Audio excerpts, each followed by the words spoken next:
बिस्मिल्लाहिर्रहमानिर्रहीम अस्सलाम वालेकुम स्टूडेंट्स। आज बात करेंगे MGT 504 के लेसन नंबर 41 की political process in organization. Organization के अंदर पॉलिटिक्स दो तरह की होती है, एक पॉजिटिव है और एक नेगेटिव है। पॉजिटिव पॉलिटिक्स जो है वो मोस्टली हायर मैनेजमेंट करती है और जो नेगेटिव पॉलिटिक्स है वो मोस्टली लोअर लेवल के लोग करते हैं। लेकिन पहले पढ़ते हैं politics in organization refer to use of power to influence decision.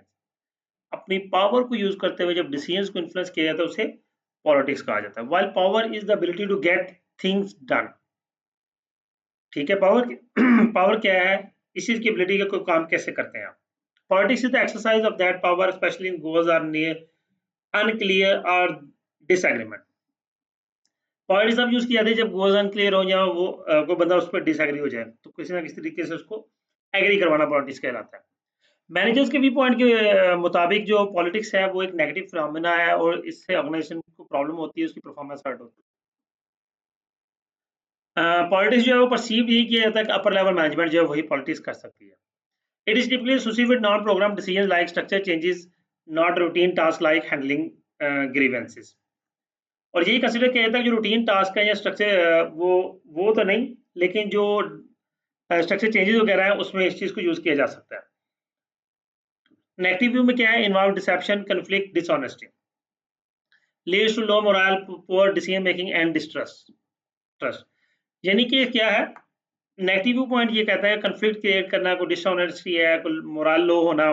ठीक है, ये नेगेटिव पॉलिटिक्स। पॉजिटिव क्या है? Necessary mechanism for resolving unnecessary and conflict. कोई अननेसेसरी अनसर्टेनिटी या अननेसेसरी एक्टिविटी कंफ्लिक्ट है उसको रिजॉल्व करने के लिए कोई मैकेनिज्म को एक चीज डिजाइन करना, ये पॉजिटिव व्यू पॉइंट है पॉलिटिक्स का। Similar to coalition building and decision making in complex environment. Same ऐसे जैसे कोलिजन कहते हैं कंबाइन करना, कोई कम्प्लेक्स एनवायरनमेंट में कोई डिसीजन मेकिंग करना। इस ये किस तरह से यानी कि यहाँ पे पॉलिटिक्स यूज हो तो वो पॉजिटिव व्यू पॉइंट है। डेफिनेटली करने organization politics are activities to acquire develop और यूज पावर टू ऑब्टेन। वही बात दोबारा आ गई, यही बात पहले भी करते हैं। When is political activity use? कब कब पॉलिटिकल एक्टिविटी यूज की जाती है? तीन मेजर चीजें हैं। स्ट्रक्चर चेंज किया जा स्ट्रक्चर चेंजिंग का लानी हो, को मैनेजमेंट का सक्सेशन हो, यानी कि डिसीजन मेकिंग कर रहे हैं, कोई इम्प्लीमेंटेशन करनी है देन, और कोई रिसोर्स एलोकेट कर रहे हो तो उस सूरत में ये पॉलिटिक्स जो है इस्तेमाल की जाती है। Common on in non program decisions where logic alone doesn't resolve conflict. जी, non program decisions unstructured decisions होते हैं, रूटीन से हटकर डिसीजंस होते हैं और जिनमें लॉजिक जो है वो कॉन्फ्लिक्ट को रिजॉल्व नहीं कर सकता। हमें थोड़ी बहुत पॉलिटिक्स इन्वॉल्व करनी पड़ती है डिसीजन कॉन्फ्लिक्ट को रिजॉल्व करने के लिए। Politics become the bridge to consensus when rational method fall short। अगर रूटीन रैशनल मेथड जो है वो इम्प्लीमेंट ना हो सके, जहाँ वो कारआमद नहीं हो रहे, तो फिर वहां पे पॉलिटिक्स काम आती है। Using power politics and collaboration. Power stem from organization structure. Power जो है ऑर्गेनाइजेशन स्ट्रक्चर से हासिल होती है। Why political behaviour involves how individual use that power to influence decision. अब पॉलिटिकल बिहेवियर क्या है कि आप उस पॉलिटिकल पावर को किस तरह से यूटिलाइज करते हैं, वो आपका पॉलिटिकल सॉरी पावर सेम है। आप पॉलिटिकल बिहेवियर किस तरह से यूटिलाइज करते हैं। सॉरी, पावर ऑर्गेनाइजेशन स्ट्रक्चर है और पॉलिटिकल बिहेवियर ये चीज है कि आप उस पावर को यूज कैसे करते हैं डिसीजन पर इन्फ्लुएंस करने के लिए। थोड़ा सा आगे पीछे कर दिया। Tactics for increasing power. अब पावर को इंक्रीज करने के टैक्टिक्स क्या है? Enter high uncertainty area. Department level पे आप किसी ऐसे एक्टिविटी में आप जो हाईली अनसर्टेन हो, तो वहां पे फिर आपको पावर समटाइम जो है वो मिसयूज भी करनी पड़ती है, एक्सट्रीम पावर पे भी जाना पड़ता है। Gain trial and error experience that build expertise. या आप बार बार अपने एक्सपीरियंसेस करते हैं, एक्सपर्टीज को बिल्डअप करने की कोशिश करते हैं ताकि आपको अपनी पावर को इंक्रीज कर सके। Create dependencies. Make other rely on your department for resources knowledge and support. हाँ, इसी से पावर इंक्रीज कर सकते हैं कि आप दूसरों को अपने मातहत कर लें या अपने पीछे लगा लें, यानी कि डिपेंडेंसी क्रिएट कर दें। Provide resources. Departments controlling money or critical info gain influence. जो डिपार्टमेंट्स क्रिटिकल एक्टिविटीज को, सेल्स को, रिसर्च वगैरह को या मनी को कंट्रोल कर रहे हैं, वो डोमिनेंसी उनके पास होती है, वो इन्फ्लुएंस कर सकते हैं। सेटिस्फाई स्ट्रेटेजिक कॉन्टिजेंसीज, यहाँ पे एड्रेसेस की environmental structure changes no other unit is solving. यहाँ हम स्ट्रेटेजिक कॉन्टिजेंसी उनको सेटिस्फाई करें तो हमारे पावर जो है ऑटोमेटिकली इंक्रीज हो जाती है। नेक्स्ट हमारे पास the power tactics for using power, sorry political tactics for using power. अब पावर यूज करने के पॉलिटिकल टैक्टिक्स क्या है? सबसे पहले है बिल्ड कोलिजन, ठीक है, form strong interpersonal relationship based on trust and support, एक प्रॉपर रिलेशनशिप डेवलप करना ट्रस्ट और सपोर्ट के through. Warm persuasion and formal agreement are more effective than formal proposals. यानी कि वन टू वन जो बातचीत की जाती है, इनफॉर्मल एग्रीमेंट्स, डिस्कशन वगैरह, हर एक से सेपरेटली डिस्कशन, ये सारी चीज़ें जो हैं ये आपकी पॉलिटिकल टैक्टिक्स को इन्हांस करती हैं। Expand network, use hiring, promotions and coopt dissenters to widen influence.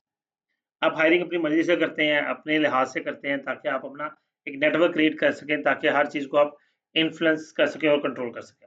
Control decision premises, influence agenda setting, decision framing and data presentation to sway outcomes. Decision framing पे या एजेंडा सेटिंग पे आप इस तरह influence करें कि आप अपने आउटकम्स को मैनेज करें। Enhance legitimacy and expertise, be recognised as an authority, as authority recognize करें, bring in credible external support if needed, for example consultants, make preferences explicit, keep power implicit। ठीक है जी, जो explicit चीजें हैं उनको prefer करें, लेकिन पावर को implicit internal यूज करें। ask clearly for what is needed, clear बताएं क्या चाहिए, but don't flaunt power, अपनी पावर को मिसयूज ना करें। Power is most effective when used substantially, ठीक है, पावर उसी वक्त इफेक्टिव होती है आप उसको प्रॉपर वे में, तरतीब के साथ, एक सीक्वेंस के साथ और एक ऑनरेबल वे में यूज करें तो पावर आपके लिए मोस्ट इफेक्टिव होती है। आगे आता है tactics for enhancing collaboration. Collaboration enhance करने के कौन से टैक्टिक्स हैं? Create integration devices. जी, इंटीग्रेशन डिवाइसेस ऐसी यानी कि जिससे आप आपस में एक दूसरे में इंटीग्रेट रहते हैं, बातचीत रहती है, एनहांसमेंट होती है। जिस तरह देखें रिमोट जॉब्स के अंदर जो कोलैबोरेशन है वो थोड़ा सा मुश्किल होता है, तो उसमें क्या है कि एक सेपरेट टूल्स होते हैं आपस में डिस्कशन के लिए, या proper day to day meetings, daily base पे जो मीटिंग्स होती हैं, ये सारी चीज़ें इस चीज़ को हेल्प आउट करती हैं।